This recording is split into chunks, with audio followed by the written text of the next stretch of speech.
It's now time for the fastest and hardest hitting hour in radio, Pull No Punches Radio. Pull No Punches Radio is powered by the Enlisted Nine Fight Company and brought to you exclusively by the Tan Talk Radio Network. Join us for the next hour as we deliver up-to-the-second news, rumors, and topic discussions from the world of mixed martial arts and sports while truly pulling no punches. Feel free to give us a call now at 727-441-3000 or toll free at 866-826-1340. Now, here are your hosts of Pull No Punches Radio, Ultimate Fighter Season 16 winner Colt Smith, Enlisted Nine Fight Company founder Dan O'Brien, and media mogul Jay Pagliaro.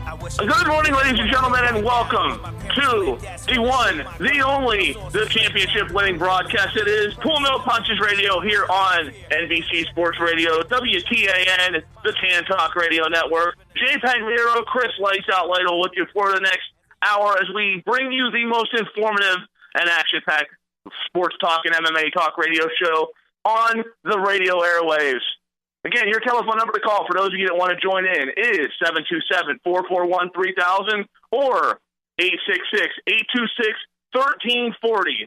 Now, last week we had a weekend of football for the absolute ages as we saw 4 NFL playoff games take place that we'll be talking about for quite some time.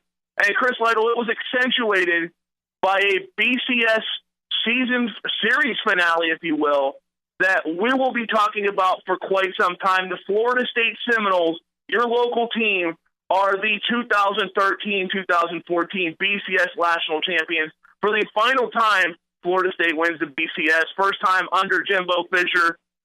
Before we accentuate the game, did you get a chance to see it at any of it? And what did you think of it? Oh, no, it was one of the best games I remember for being a game that's built up that big. I mean, when was the last time you saw 24 points scored in the last 5 minutes, 3 lead changes? It was exactly what you want to see in a national title game. And, I'm sure the people down there in Florida are very happy. Florida State pulled it out. It was, definitely a tale of two halves. They looked pretty bad in the first half and just looked great at the end of the game. So it was exactly what the fans there, I'm sure, wanted to see. It was just one of those things that so many questions were answered. Now, coming in, there were so many questions that were left to be had.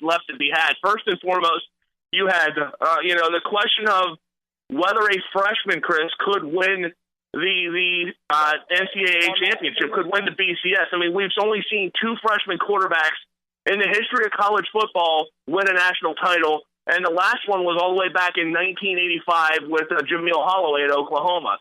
Meanwhile, you got Gus Malzahn, who was coming into this game trying to continue the stranglehold of the SEC's dominance over the BCS, and Gus Malzahn was trying to become the first head coach since Larry Coker all the way back in 2000 and 2000 title in his first year at the school. But let me tell you, a lot of questions were answered, a lot of questions as to whether Florida State could play come from behind football and win. I mean, when Auburn went up by 18 in the first half, I'm not going to lie to you, Chris, I said it was over for them. I didn't think things were looking too good, and I just thought Auburn was too good, but FSU clearly proved me wrong. Well, I thought Florida State was clearly, when you look at everything from the beginning of the season to the end of the season, I knew they were very tough. I knew they could score with anybody, and I knew that they had a good defense. It's just a matter of sometimes the Seminoles don't seem to be all there mentally, but it definitely seemed like it happened in the second half for them. It seems like, I don't know what they talked about at halftime, but it seemed to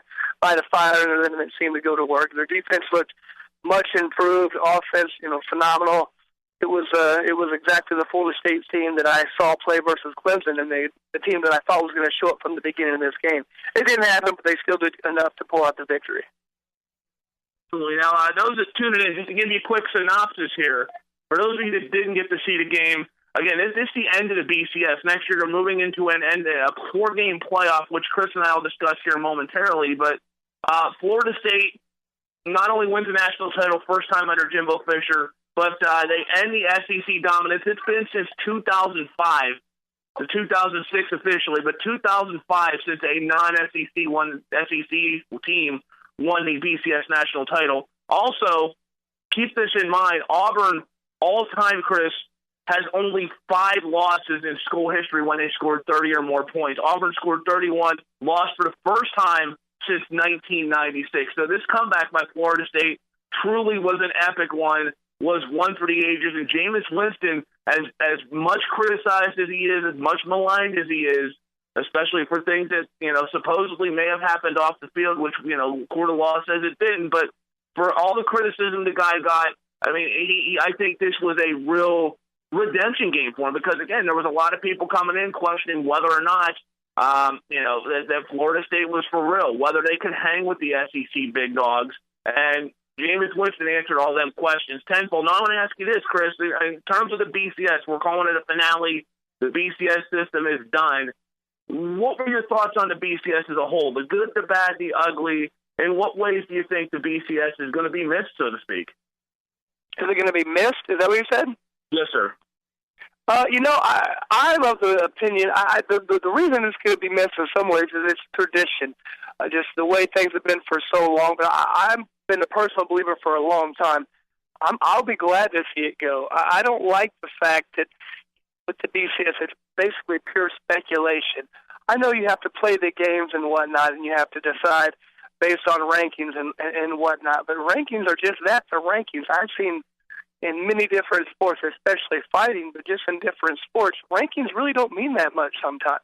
And just because my schedule's a certain way or I do good against this team doesn't mean I could beat that team. And that's why you play the game. Otherwise, why even play any games? Let's just rank everybody based on their personnel and not even play the game. If you want to go by rankings, I don't believe in rankings. I believe in you have to actually go out there and put in the work and see what happens. So I, for one, am very happy to see they're going to have some form of playoff system. I know it's not going to be perfect because there's not going to be all the teams involved right now. You're only going to have, 4 teams or whatnot. So it's going to take some work, but I, for one, am very happy to see it be no longer just popular opinion, and you're always going to have problems with it. I agree. And, next year at this time, we'll be on this program probably talking about 1 or 2 teams that maybe should have been in the playoffs that weren't. Exactly. To me, though, it's as foolproof as you can get. Now, I will say some of the good of BCS, playing the devil's advocate here. I remember the BCS, the NCAA college football system before the BCS came around, and it was a nightmare. You were talking, you were seeing an unbeaten team play an 8-4 team in a bowl game for a national title. We've seen that many times. I can remember Miami playing Nebraska, a completely unmatched Nebraska team in the Orange Bowl. I want to say it was back in 93 or 9. It was just a rollover game. It was just a game to where you'd see one team that had no business being in there against a team that was really a win away from a national title. That eliminated that. Also, you look in the history books at how many split national champions and unclaimed national champions are out there. There was no continuity behind it at all. It was basically... Sure. I would totally agree with that. But, that being said, I think this is a natural progression to improve the system. Before it was bad, and then it got to BCS, a little bit better, and it's just going to keep improving. You got to be constantly trying to improve your system. And I think that's what's going on here. This is the next step in a natural progression that's going to make this sport more competitive and truer to its own self and finding out who the true national champion is. And I don't disagree with that one bit. I'm looking forward to seeing this next chapter, which starts in exactly 12 months from now as we see a 4-game playoff, rotating sites. The bowls aren't going anywhere, folks, but we are seeing the farewell of the BCS. We're going to see a 4-game playoff where once and for all, a lot of questions will be answered. You won't see the problems that you did, with 0 or 1-loss teams getting left out. You'll see a few of them, but the top 4 teams will be in there, and it'll be winner take all, and it's basically it's an elimination tournament. So I'm looking forward to seeing how that plays out. Now I'm going to ask you, Chris, next question I'm going to pose to you. In the BCS era, we've seen many national champions crowned. Who do you think, in your opinion alone, was the best, and where do you think this Florida State team ranks up there with them? Who do you think the best of the best, though, of the BCS champions was? It's going to be hard to argue against. Some of those Alabama teams were just so dominant. I'm going to have to say, Alabama's probably had to be the most dominant in the BCS era. But this Florida State team, it's very difficult for me to rank teams based on all time because you're not playing against each other. You're not seeing how they would stack up versus the other team. Very difficult for me, but just to see how Florida State was able to come back in that game when they weren't playing their best and they weren't doing as well as they probably should have. And just knowing how they played the whole year, once again, they go to Clemson, ranked 3rd in the country at the time, and just dismantle them on the road. That was impressive to me, and how they didn't lose a game this year. That was very impressive. They played some of the best. They got a tough schedule, playing good people. Dominating. I think they're very good as far as all time, like how they rank, stack up against other teams. I really don't feel like we can honestly give that a good assessment without seeing how they would have played with those other teams. I'm not real sure about that. No, absolutely. And, you know, many years may come. We'll see how the ultimate barrier, I think, is how these teams look at during the season and how they pair afterwards, you know, what they fare. To your point, the team, I'm going to say that's the best of the BCS era. The one team that really stood above them all was the 2000 Miami Hurricanes. I mean, when you look at them, Frank Gore was their backup halfback. Willis McGahee, who's had a very good NFL career, was their third-string halfback. And then you got Andre Johnson, Jeremy Shockley.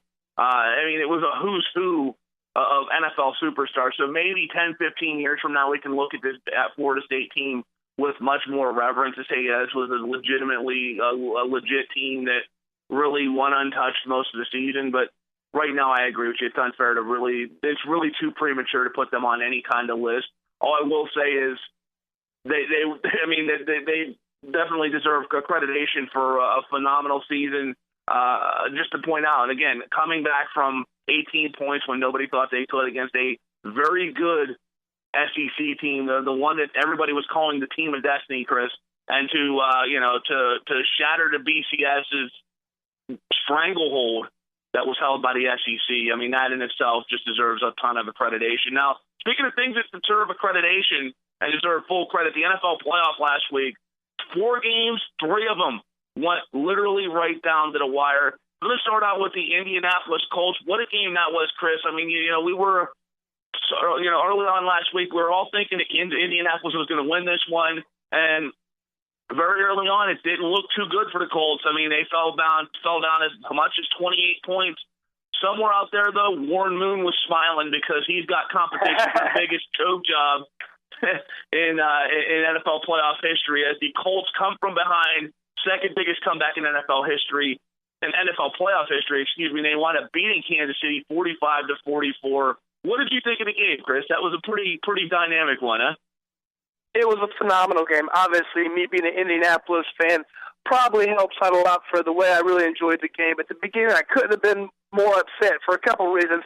Obviously, the game was not going the way I wanted, but then again, I was thinking back to my prediction of the game that I made on this show was the fact that the Colts were going to win the game. So very upset that I was looking like a fool at that point. How are we down 28 points with this team? What's going on? Why are we doing these things? Really made me upset. I think Donald Brown has been phenomenal this year. When they played him, I don't know if he's got, pictures of one of the coach's daughter was dating her or something. They don't like him. They don't put him in enough. They'll put him in. He'll have like a 20-yard touchdown run. They take him out, and they'll put Trent Richardson. I'm like, what are you guys doing? I don't understand. So Trent Richardson's in the game. Last week we just gave up an 80-yard bomb. He fumbles the ball.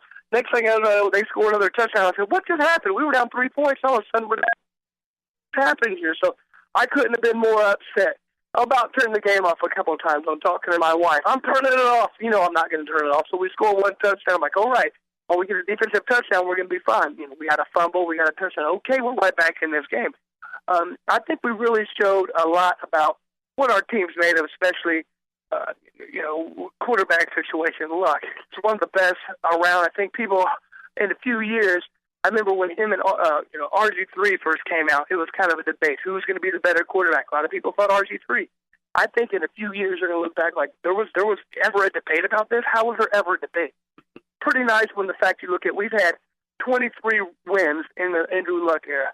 11 of those have been fourth-quarter comeback victories. We've been down the fourth quarter 11 times, and he's came back and brought us the victory. Out of 23 victories, that's phenomenal.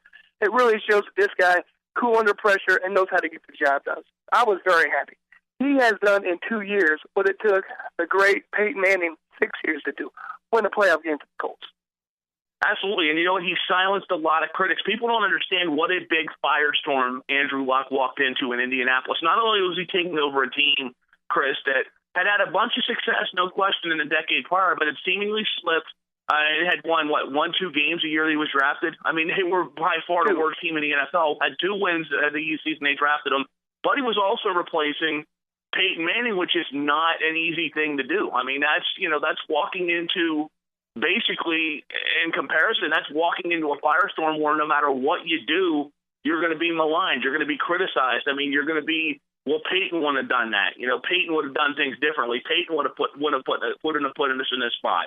And even to add to your point right there, what makes it even worse and more difficult for him wasn't the fact that Peyton Manning retired. He wanted to come back to the Colts, and the Colts were basically like, no, and basically chose Andrew Luck over him. So there's even more pressure and more people who loved Peyton Manning they were just waiting for anything that Luck did wrong. See, Manning wouldn't have done that, and it was just a very tough situation to come into.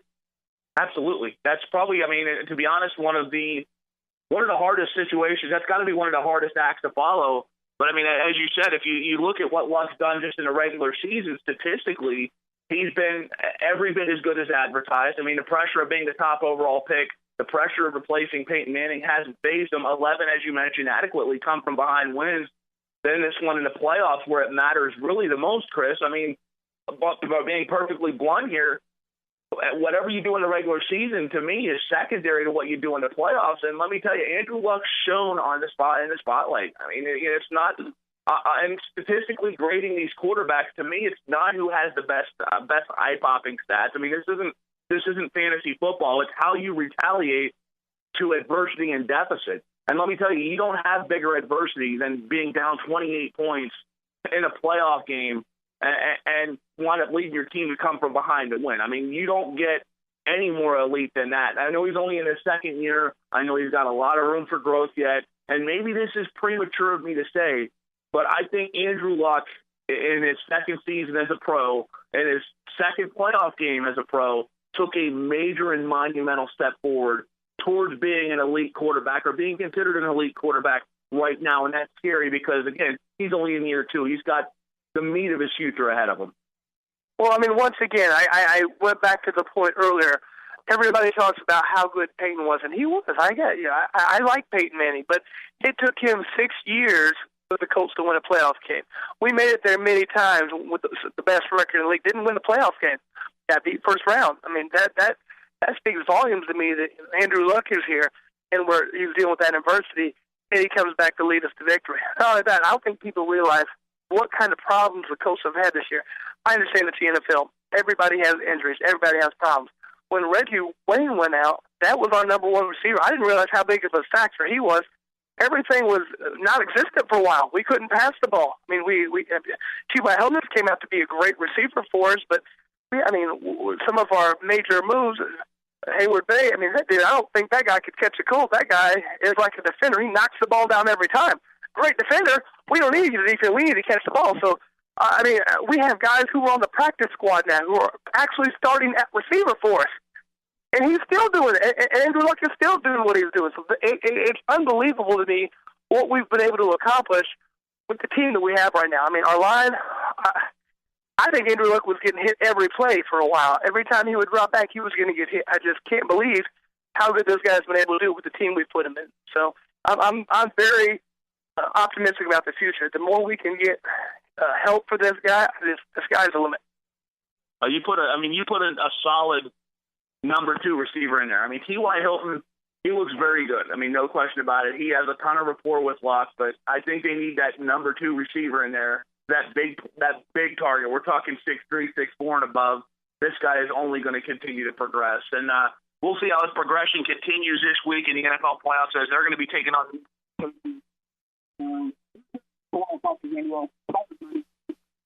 Here on the Peace Talk Radio Network, WTAN, Tampa, Florida. Your telephone number to call is 727-441-3000 or 866-826-1340. Now, speaking of comebacks, Chris, we saw two more take place. Actually, we saw three more back-and-forth take place. We'll start also in this one in the NFC. As the New Orleans Saints go on the road, they jump out to an early lead against Philadelphia. Philadelphia comes scratching and clawing back, but ultimately the Saints would prevail on a last-minute field goal to move on to the NFC divisional playoffs. What were your thoughts on this game? Well, this game was, I think you remember last week, I said this was going to be the toughest one for me to pick. I knew it was going to be a very difficult game both ways. I thought it would be a close game. I really didn't know who was going to win. I wanted Philadelphia just because they were at home and with the weather and whatnot. The Saints had won 3 road games all year, but they really impressed me. I thought their defense really stepped up and did a much better job than I anticipated being able to do. They held McCoy to 77 yards, held Graham to 44. They really focused on who they need to shut down. They shut them down, and it really propelled them throughout the whole game. I was pretty impressed with the Saints' play. I thought, once again, the defense stepped up. They were, one thing I really do like about the Saints is they're not afraid to do anything. It seems, remember when they beat Indianapolis Colts in the Super Bowl, they did an onside kick at the beginning of the second half. That was phenomenal. Same thing here. 3rd and 1 a couple times late in the game. What they do, they have a lot of different weapons. They do a quarterback sneak. Quarterback who's really not that big to be in the NFL. So that was pretty phenomenal for me to watch them do that twice. Just when really counted, quarterback sneak, 3rd and 1, got the first down and won the game. They showed a lot of poise. Drew Brees, and we'll talk about pressure. And Drew Brees, whereas Andrew Luck is got a weight of a feature out of him. Brees is, I don't want to say he's toward the end, Chris, but he's at that perilous place to where he's only got a little bit of time left due to age and time. And he answered a lot of question marks in his own right because, again, the one thing I said last week, and I had this as my upset special, because New Orleans had never won a road playoff game in franchise history, Super Bowl notwithstanding, but that's neutral site. They'd never won a playoff game on the road. They not only win a playoff game, they go into Philadelphia where it was ridiculously cold. We're talking 10 degrees there. And let's be honest, Philadelphia is probably the most hostile crowd you'll play in front of. Drew Brees once again proved why he is a soon-to-be first-ballot Hall of Famer and one of the greatest quarterbacks of our generation. Saints will get to go on the road again this week, though, Chris. They take on the Seattle Seahawks. Again, we'll break that down here coming up more on Pulmo Punches Radio. Moving on to the AFC side of things, I'm going to start first with the more on the AFC side of things. The Cincinnati Bengals, the futility continues in playoff history. They once again have victory in the claws, and they slip it away in a bad way. Boy, did I whip. I said this was your lock. I hope nobody took money to the bank and bet on that. San Diego rips off 27 unanswered points in the second half. They wind up beating the Bengals 27-10. What pulled out of this Bengals team, Chris? I mean, this was, I think, as winnable of a playoff game as they could get, and they just could not close the deal. I mean, it is almost like in the second half, they froze up. Yeah, I got to be honest. I was 100% wrong on this one myself. I really thought, and once again, I preface this with the fact that maybe I got into watching the TV too much and watching their training camp and how they got into it. And I got to learn a little bit more about all the players and how good Dalton is here and how good their defense is now. They were 8-0 at home this year. The stats were in their favor. Everything was there. San Diego's barely making the playoffs. And the second half, once again, I think they got outscored 20-0. It just, they didn't even show up at all in the second half. When the game counted, they had 3 turnovers in the second half by the quarterback. It was, you have no chance of winning the game. When the game's on the line and the quarterback's throwing interceptions, fumbling the ball, their defense was ranked so high, just fell apart. You couldn't predict that type of thing. I don't see how you predict that. I mean, I think at some point they're going to have to turn that around. Finally, they haven't won a playoff game since the 90s. So I just kept thinking this was going to have to be the time. And once again, Chris gets proven wrong. I don't understand exactly what happened. Once again, you look at all the stats, you look at everything. Cincinnati wins that game 9 out of 10 times. Because maybe this was the 10th time. I don't know what happened. The 10th time was a major slip-up, and I know the guy's getting a lot of malignation, and perhaps he's meritable of it, but, being he's only in his 3rd season as a quarterback in the league, and he's done more in 3 seasons as a quarterback at Cincinnati than really anybody in franchise history's ever done. But again, this clearly, to me, has to fall on the weight of Andy Dalton. I mean, the guy just he looks so poised at TCU, and then he looks so poised in the regular season. And this is the third year in a row he's come out flat. And, I mean, you could say first year, okay, he's a rookie. It's the experience factor, what have you. Second year, okay, we'll give it to Houston. They were a good team. A lot of people thought they were a Super Bowl favorite. They were on the road. This year, everything was in their favor, Chris. Everything was in the favor of the Cincinnati Bengals. They were getting a team that backed into the playoffs that needed overtime plus to beat Kansas City's backups and third stringers. I mean, they've come so far in 3 years under Andy Dalton, but this proves they've still got a long way to go, and I just can't help but wonder, now with Jay Gruden leaving to coach the Washington Redskins and Mike Zimmer a hot commodity in coaching circles, could this be their window of opportunity closing? I'm not sure. We'll see until with due time. But, I mean, again, what do you think the Bengals need to do? I mean, they've come so far. They've still got so far to go. What do you think needs fixed there? Do you think experience and time will help Dalton out? That's really the only thing I can think of. Once again, Dalton, I think he's done phenomenal too. I had him in my fantasy football this year, put up great numbers. When you have 3 turnovers on your quarterback in the second half when the game's on the line, I don't really know what else you can say about that. Do I think he's the answer for the team? Absolutely. I think he's been phenomenal. I think the team has done a very good job of putting all the pieces together that they need. They just didn't go out there and perform in the second half. And I don't know if you could get like a sports psychiatrist in there and talk to these guys or exactly what you need to do, but something there, they fell apart and had a breakdown. They were 8-0 this year at home, hadn't lost. Everything was in their favor. It just didn't happen this time. So I guess, once again, that's why you play the game. And it is tough when you have a team like San Diego. I think San Diego's playing as good as anybody in the league right now. So you get a team with some momentum with that I don't care attitude, that makes for a tough time. And if you don't put them away in the first half and they're hanging around, anything's possible, and that's what happened. Well, we'll use a fighter comparison here, Chris, because we know your career, what you've done in your career is nothing short of illustrious. Let's put this perspective out there. San Diego Chargers are that fighter that realistically has nothing to lose. I mean, they're 8-8. They backed into the playoffs. They had everything. They had luck shine on them to get to the playoffs as is. They really needed a lot of help getting in. They had to, struggle to beat a second and third stringers, everything we've elaborated.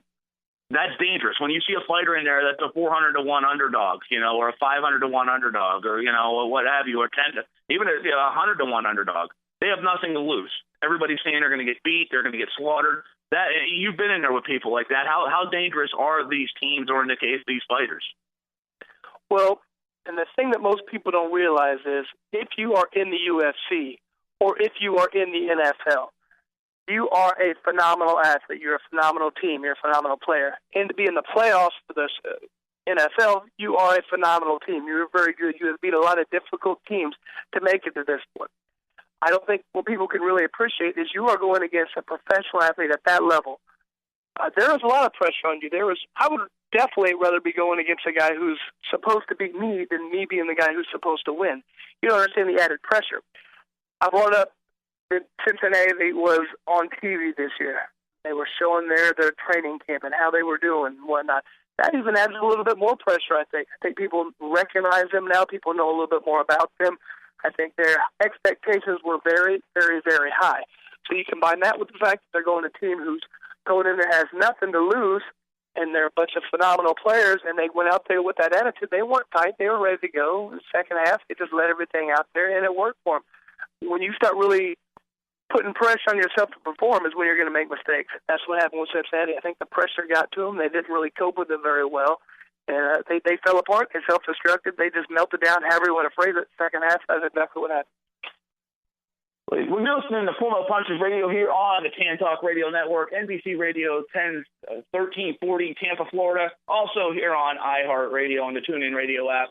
Feel free to give us a call at 727-441-3000 or 866-826-1340. Any comments you want to make about the NFL playoffs or the NCAA?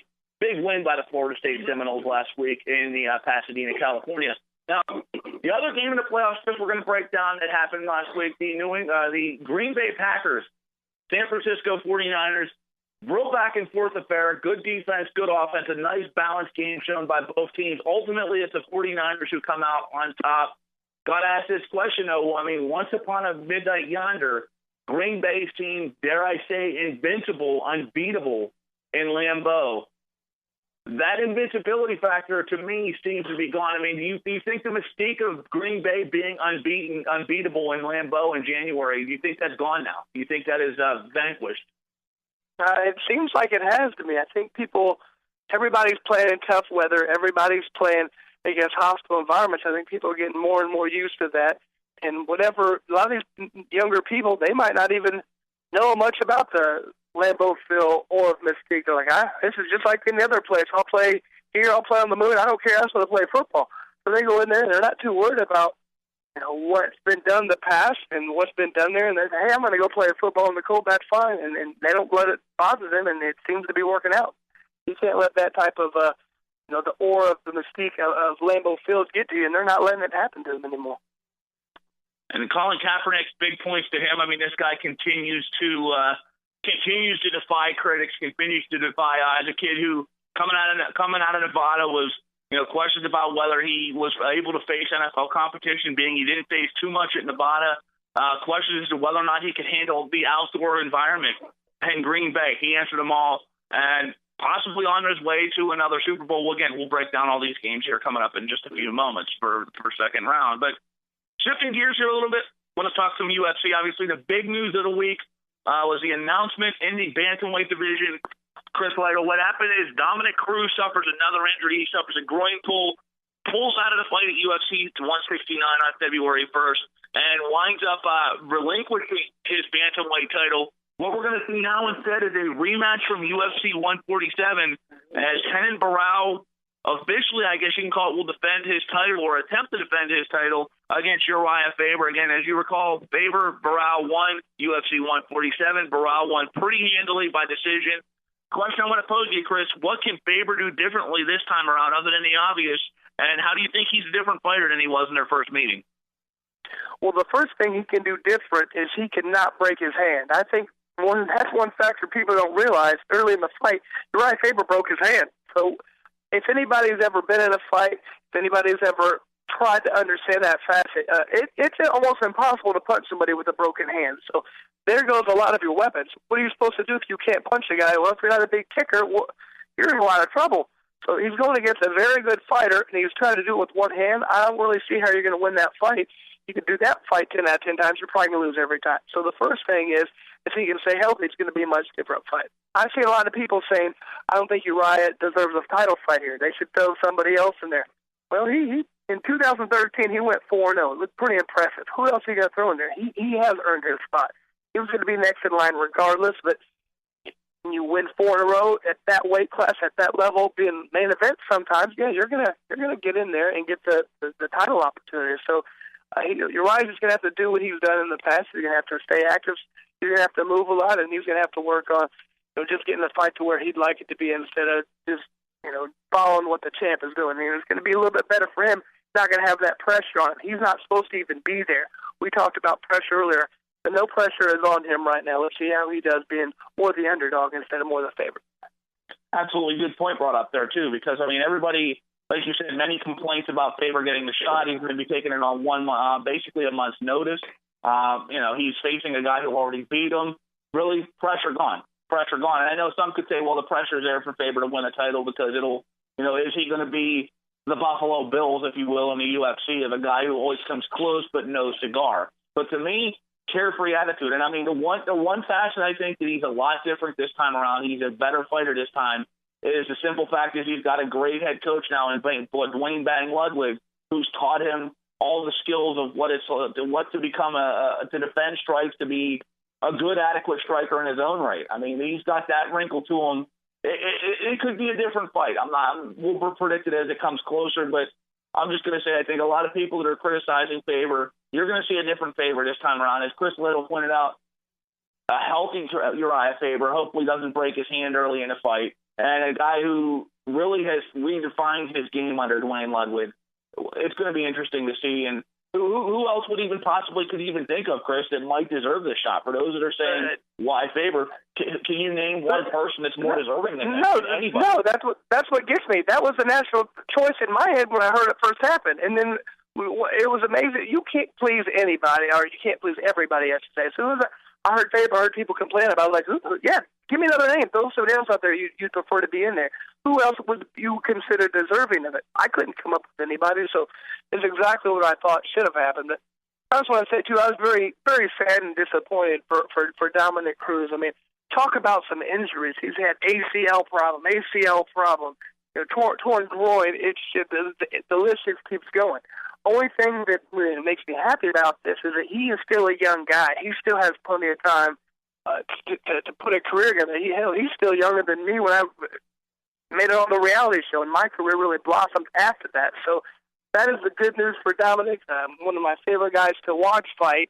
So I'm very disappointed that he's injured again, but let's just hope that he's still young enough where he can continue to train from this and just keep getting better and better, and this isn't going to be something that continues to happen to him. Well, on the bright side of this, too, Chris, and I too, a Dominic Cruz fan. I mean, I've watched him since his earliest WEC days, and his evolution from good fighter to elite fighter has been truly enjoyable to watch. But the bright side to me of this is he can take this period of time off. And, I mean, there was a lot of question marks as to whether or not he was even fully healthy from the knee injury coming into this fight. Question is whether or not he was forced to take this fight to, defend his belt because there was a lot of pressure for him to do so. I think what Dominic Cruz can do is take the next 4 to 6 months off, or take however long he needs to fully recover. Obviously, you're never going to be 100% going into the cage if you're training hard. You're going to have nicks, you're going to have bruises, you're going to have damage, you're going to have injuries. But Cruz can heal up these nagging injuries. He can get to as close to 100% as he possibly can. And when he gets back in there, we're going to see the best Dominic Cruz. No excuses, no injuries. And I can't help but believe, Chris Lytle, that if he gets in there, when he does get back in there, he's not far away from getting his title shot. I mean, one way or the other, he's got to be within that top two of the quote-unquote next in line. Yeah, well, I hope they do the right thing. And he hasn't fought in a couple of years. By the time this will be done, it'll be a couple of years. So they need to do the right thing and let him have a couple of fights before they throw him right back in there in the title mix. So just make sure he can go in there, he can learn some new things for now, he can work on anything he felt like was lacking from his game. He can actually improve on that right now. You cannot come back after a couple-year layoff and go right to the tough matches, the toughest matches, because your body's not going to be used to it. You're not going to be in that kind of shape. It's going to take him a few fights to get back in the swing of things, I feel. So I would be liking them to give him a couple of easier fights as soon as he is able to come back. Now, maybe thinking somebody like a TJ Dillashaw type level of fighter. What were you thinking in terms of hypothetically? Right around there. That'd probably about the right level for him. Just get back in there and somebody he probably should beat. But I mean, it's not going to be an easy fight. There's no easy fights in the UFC anymore. They don't set those up. So that would be a tough fight. It'd have to be definitely a tough fight for him. So that's the type of thing I just don't want them to see him put him in there with a guy ranked first, second, or champion type of fight. Yeah, because he's got the ring rust, so to speak. He's got to work off the system and it's been over 2 years since we last seen Dominic Cruz fight back in November of 2011 when he defeated Demetrius Mighty Mouse Johnson, who incidentally isn't even in a weight class anymore now. Is a champion at 125 pounds. But, that's pretty amazing how people can just be changing weight classes like that and just be so successful. Just really, credit to how good these fighters are at this level. Just you can continue to move around like that, and if you're not able to do it at a certain weight class, I'll just lose 10 pounds and be a champ at a different weight.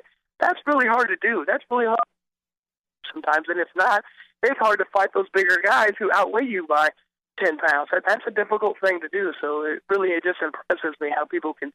It's not like you're talking a 5-pound weight difference. I mean, 10 pounds is a lot when you're talking, from 125 to 135 or whatnot. So. What's the most difficult part of moving weight classes, in your opinion, Chris? I mean, you've been in there. You fought a vast majority of your career at 170 pounds. Obviously, was there ever any temptation for you to drop or move up in weight? And what prevented you from doing so? You said it was difficult, and I know it's certainly hard. But from a fighter perspective, what are some of the angles that might make fighters reluctant to move down or up?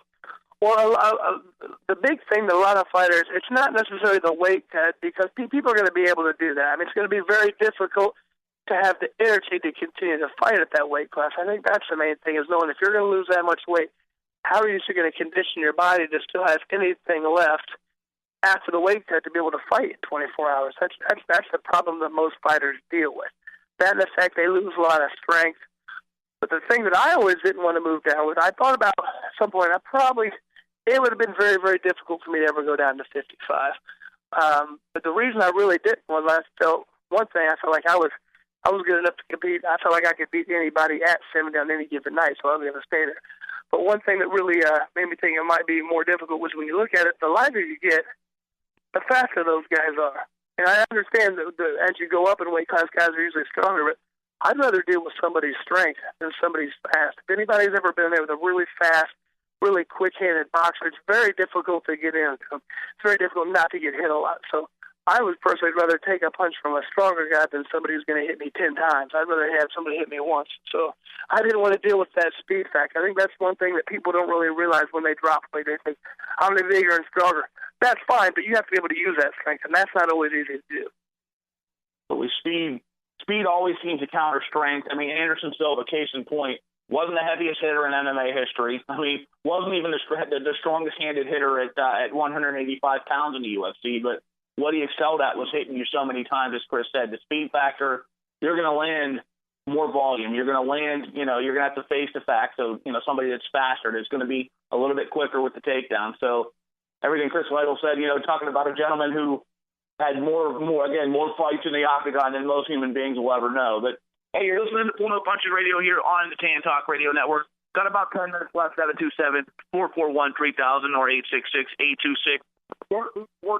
College football-wise, Chris, we saw a couple of major hirings. Real briefly, I want to touch on the two of them. Start out, Charlie Strong last weekend leaves Louisville for the University of Texas. Wasn't the first choice for the Longhorns, was more like along the lines of 5 or 6. But to me, I think this was the right choice. And in your opinion, how do you run with this hire? How do you think that and how do you think Strong could potentially do in UT? I think he's going to do fantastic. If you look at his record in Louisville, he was 37-15. That's pretty phenomenal for where he came in and took over that program. He did an excellent job. I think where he's very good, and he's an excellent recruiter. He does a good job of getting the talent. Texas is one of the most talented areas for football in the country. So I think he's going to do very good at getting the best in the local talent from Texas to go to his university. The other thing, he's very good at X's and O's. He's a very good football-minded person, and I think that's going to suit him well for that program. The talent's going to be there. The record's going to be there, the aura, the mystique. I think he's going to do phenomenal there. I didn't really understand why you had a lot of people who were very upset about this. Yeah, well, I remember one of the billionaire boosters, I think his name was Red McCombs, was said, this is a kick in the face of the university for us for what they've done. I don't understand that. I mean, you got a guy who's a proven winner in what he's done in the past. He's very good football mind. He's an excellent recruiter. Why would you not want this guy to come to your program? I think he's going to put Texas right back where they have been in the past and where they need to be going in the future. And if you look at another area Charlie Strong recruits very well at, he recruits down here in Florida. I mean, he's an ace recruiter in Florida. Look at all the Miami and South Florida-based football players that are up in Louisville now. Just think about this for 1 second. You put in even a handful of 4- and 5-star Floridian prospects into Texas, along with the ones he's going to have in his own backyard. There's no reason to believe this man can't win national titles in Austin. And as for people opposed to the move, listen, I mean, it's not the biggest name that wins. And that's the big problem with a lot of fans is, they're not a big name. They're not, a headline stealer. Therefore, they're not good. Listen, headlines never won football games. Headlines never won national titles. Charlie Strong, he hasn't won a national title yet, but what he's done at Louisville after taking over for Steve Kragthorpe back in 2009, he rebuilt the school. He's got them, dare I say, as a perennial football power now. They're in the ACC. He just got a coach back that desperately tried to get out of there every chance he could. We'll talk about that here in a second. But, I mean, this is a guy who flat out knows how to coach. 2012 Orange Bowl, last January, he goes in there against the number 3 team in the nation, Florida, a team that many people thought should be playing for the national title, and outcoaches the Gators, outcoaches Will Muschamp, and just puts a beating on a very good team. This guy can coach straight up, and it to me may not have been the flashiest hire, but again, I'll save the flash for photography. What we got to good football. Absolutely. Once again, 37-15 at Louisville. That's not like he comes into a big football-minded school and goes 37-15. He went into Louisville. They are not known to be a great football program. I'm sorry, they're not. I'm from an hour and a half from there. I don't think of football when I think of them. I think of basketball. And to see what he did in a few years is fantastic to me. Why would you not want this guy to come coach your team? Absolutely. He's capable of doing that in Louisville. He's more than capable of doing that in Austin. Now, speaking of Louisville, talk about the bar that Charlie Strong raised. Louisville's new head coach, Back to the Future, Bobby Petrino, leaves Western Kentucky after 1 year. He ends his, as I'm going to call it, his trip to the halfway house that was Western Kentucky. Back where he started from, I can't help but find some irony in this, though, Chris, because every job that Petrino had that was open when Petrino was in Louisville, he put his name out there. I mean, he nearly left for Auburn in 2004. He finally left for the Atlanta Falcons, which turned out to be an absolute disastrous move for him before he scattered off to Arkansas again. I mean, this guy, since then, has had so much baggage, but Louisville's bringing him back. I'm going to compare this, Chris, to the high school couple splits up, dumps the boyfriend at the prom. Girlfriend goes out and winds up having 6 kids and 6 different guys. Can't seem to find stability in her life, so she goes back to the high school boyfriend, and the boyfriend takes her back with open arms. That's what this seems like to me. It's like the return of the prodigal son. I don't know, but you know what it seemed to me? It seems it's a case of, the grass is always greener on the other side. I think he looked around. I think he thought he was in a small market football program, and they're not ever going to be what he was wanting them to be, and it was going to be a difficult situation. So he's always had his mind on something bigger, something better. I think he's realized, and all he kept talking about was the regrets he had and how the mistakes he's made in the past and how he wants to amend for those mistakes, and this is going to be the last place he ever coaches football.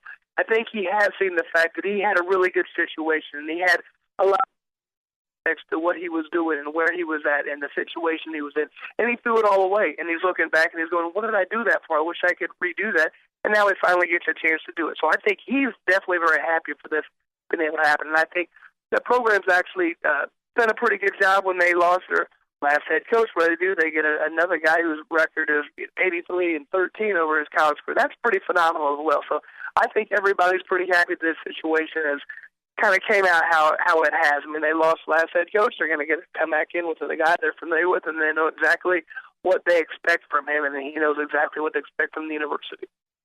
And to be fair, the Louisville program that Charlie Strong is leaving and Bobby Petrino is inheriting for the second time is in much, much better shape than the one he inherited way back in 2003. I mean, they're in a great football conference now, moving to the ACC in 2014. They're out of the dying, they were in a dying conference before in the BCS.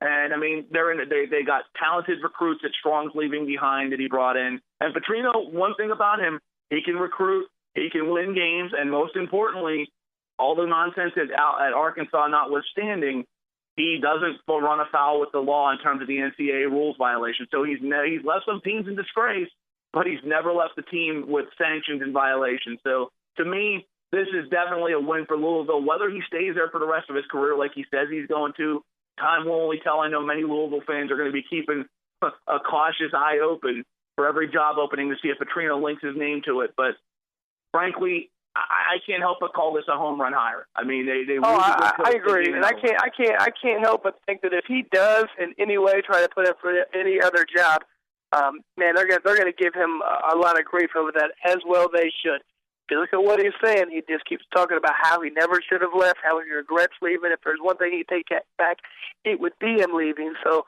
I would be very surprised to see him wanting to go and try and put his name into the hat to try and get any other job. Absolutely. Now, speaking of other jobs, we got about 40 minutes left here on the program. We got some playoff games to predict. Real quick, Chris, we got about, 3 minutes in counting change. Start out with the AFC. Your Indianapolis Colts, one of my teams I enjoy to watch. They travel to New England to take on Tom Brady, the New England Patriots. Future star versus future Hall of Famer. What do you got in this one? Real quick, who you got in this game? You think the Colts can pull another one out? It totally depends on how they come out in the first half. If we play like we did in the first half last game, there's no way we're going to win. If we get down 20 points, it's over. I'm not a big believer that New England is that good this year. I think the Colts are going to be able to pull off an upset in this one. Maybe that's just me living in Indianapolis, but I think we have an excellent chance of beating these guys. I agree. I'm more on the same page in this one. This New England team does not impress me. I mean, they've looked okay, pretty weak division. Not the world beaters they once were. And by the way, a quick reminder, New England has not won a Super Bowl since 2004. I don't think they're going to do it this year either. I'm picking Indianapolis for the win. Second one, we got the San Diego Chargers, the Superchargers, trying to pull another upset off. They travel to Denver to take on the Denver Broncos, Peyton Manning. Now, quick fact, Chris, because I want to get your thoughts on this. Denver, in seven of the last years in the playoffs, the number one seed has lost this weekend at least once. Peyton Manning, 9-11 in the playoffs. Top of things, Mike McCoy, a former Denver offensive coordinator who knows Peyton Manning's scheme, knows the Colts offensive, or knows the Broncos offensive scheme fairly well. I don't see it happening. I'm picking the Broncos. Any chance you see the Chargers are pulling off a shocker? I actually do. I think the Chargers have an excellent chance. I think they're a pretty good pick for that because, first of all, they've won their last 5 games in a row. They're coming in once again with that attitude, nothing to lose. And I don't know if you've noticed this, but Peyton Manning doesn't usually do very well when they've had to bye in the first round of the playoffs, especially at outdoor temperature. The one thing I can say is in Denver's favor this week is it's not going to be super cold. If this was a cold game, I was going to go with San Diego Chargers all the way. Manning doesn't play well in the cold. I think it's going to be a little warmer. It's going to help them out a little bit. Ryan Matthews is running pretty well. Even if he's not able to go, they're making a big deal of that. You've still got Woodhead going to be able to come in there. I'm going to predict the Chargers are going to be able to pull off another upset.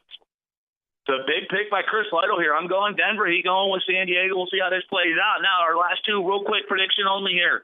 San Francisco, Carolina. Who do you got? San Francisco. Going to go with the 49ers as well. Got the experience, got the good rusher. We'll see how it plays out. And finally, Saints and Seahawks.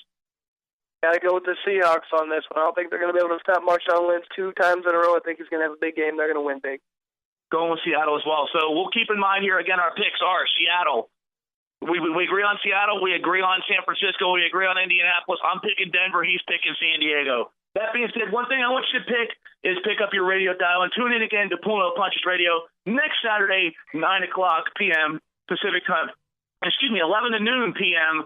Eastern Standard Time. For my co-host, Chris Lights-Out Lytle. Chris, looking forward to having you back next week. Let's do it again, my friend. Sounds good, bud. Thanks for having me. Thank you very much. And for Chris Lytle, I am Jay Pagliaro. We'll talk to you next Saturday morning right here on Pulling Out Punches Radio here on the Tan Talk Radio Network.